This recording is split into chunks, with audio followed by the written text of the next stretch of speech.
3 men are now being sought by the St. Elizabeth Police following a robbery at the Santa Cruz #1 bus park in St. Elizabeth. The robbery has also raised concerns by persons who use the bus park. TVJ's Anthony LUGG reports.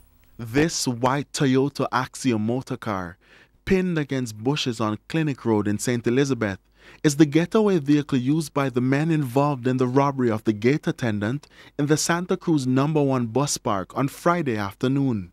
The occupants fled the vehicle, but the St. Elizabeth police say they're following strong leads. It happened shortly after 5 Friday afternoon, while the attendant counted the day's cash. I heard a voice said, "Nobody move. If you move, you're dead." And when I raised up my head, I was looking into a gun. They said, "Give me all the money you have." So they grabbed the money, grabbed the bag from around my neck. After they grabbed that, they said, "Anybody make any noise, they're going to kill us." So the first one run out, then the second one after. And after the last one came out of the office, I run outside and I cry out for thief. And after I cried out for thief, they run into a white car.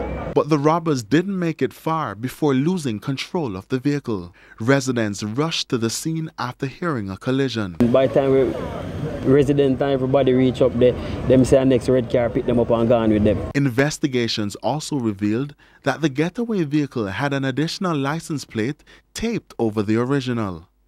At the bus park, persons renewed the calls for better security. The place loose.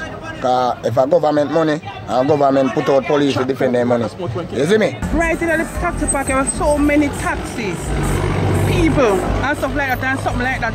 We're not going to live, because we don't have no protection right now. In the meantime, the councillor for the Santa Cruz Division, Christopher Williams, says he will be taking the calls for security arrangements for the bus park to the chairman of the St. Elizabeth Municipal Corporation. Because recently we beefed up security at the market, where right now we have armed security personnel at the market, and with a situation like this occurring right here, I will go back to council and definitely, push for something like that to happen up here, because we have to protect the lives of persons who work for the municipal corporation and also protect the lives of persons who are using the transportation center. Anthony LUGG, TVJ News.